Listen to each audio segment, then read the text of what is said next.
வணக்கம், எல்லாரும் எப்படி இருக்கீங்க? இன்றைக்கி நம்ம குஸ்கா எப்படி செய்கிறது அப்படின்னு தான் பார்க்க போகிறோம். இது வந்து ஒரு பிளெயின் பிரியாணி.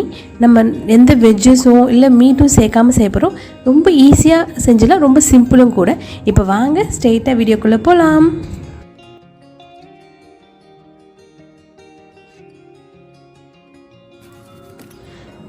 நம்ம பிரியாணி செய்ய ஸ்டார்ட் பண்ணுறதுக்கு முன்னாடி அதுக்கு தேவையான அரிசி ஊற வச்சிடலாம். இன்றைக்கி நான் பாஸ்மதி ரைஸ் யூஸ் பண்ணி தான் பண்ண போகிறேன். குறைஞ்சது அரிசி ஒரு அரை மணி நேரமாவது ஊறணும்.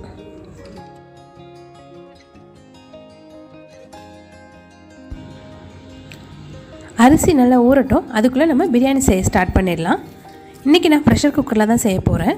முதல்ல குக்கரில் 1 ஸ்பூன் எண்ணெயும் 1 ஸ்பூன் நெய்யும் நான் சேர்த்துக்கிறேன்.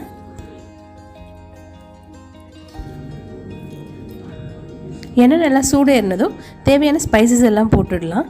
இன்றைக்கி நான் பட்டை, கிராம்பு, லவங்கம், ஏலக்காய், பிரிஞ்சி இலை, அன்னாசிப்பூ இதெல்லாம் சேர்த்துருக்கேன். அடுத்து நம்ம நறுக்கி வச்சுருக்க வெங்காயத்தை சேர்த்துக்கலாம். அடுத்து நம்ம பச்சை மிளகா சேர்த்துக்கலாம். நான் பச்சை மிளகாவை டைரெக்டாக சேர்த்துருக்கேன். அப்படி இல்லைன்னா நீங்கள் இஞ்சி பூண்டு பேஸ்ட் ரெடி பண்ணும்போது அதுலேயே பச்சை மிளகாவையும் சேர்த்து பேஸ்ட் ஆக்கி சேர்த்துக்கோங்க. இப்போது நம்ம போட்டிருக்க இஞ்சி பூண்டோட பேஸ்ட் பச்சை வாசனை போகிற அளவுக்கு நல்லா வதக்கணும்.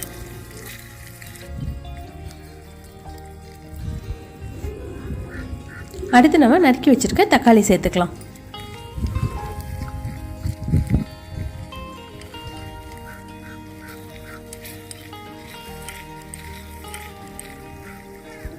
வெங்காயம் தக்காளி நல்லா சாஃப்டாக வெந்துடுச்சு. இப்போ நம்ம தயிர் சேர்த்துக்கலாம்.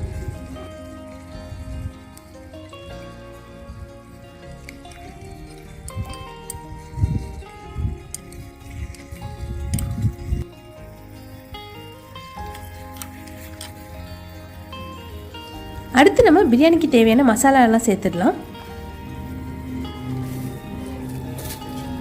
உப்பு, கரம் மசாலா, மிளகாய்த்தூள், கொஞ்சமாக மஞ்சள் தூள். நம்ம சேர்த்த மசாலாவில் இருக்க பச்சை வாசனை போகிற அளவுக்கு நம்ம வதக்கிக்கலாம்.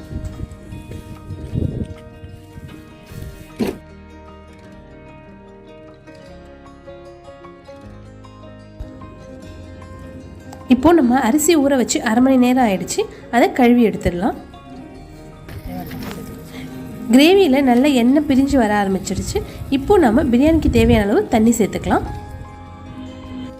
1 கப் அரிசிக்கு 1.5 கப் தண்ணி சேர்த்துக்கோங்க. இப்போ தண்ணி நல்லா கொதிச்சிருச்சு. நம்ம கழுவி வச்சுருக்க அரிசி இதை கூட சேர்த்துடலாம்.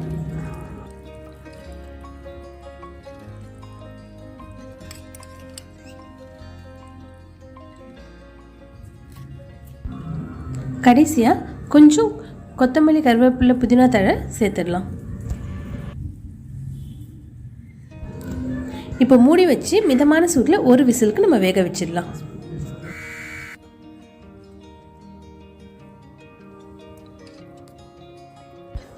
குக்கரில் இருக்க ப்ரெஷர் போயிடுச்சு. இப்போ இதை ஓப்பன் பண்ணி நம்ம எப்படி இருக்குன்னு பார்க்கலாம்.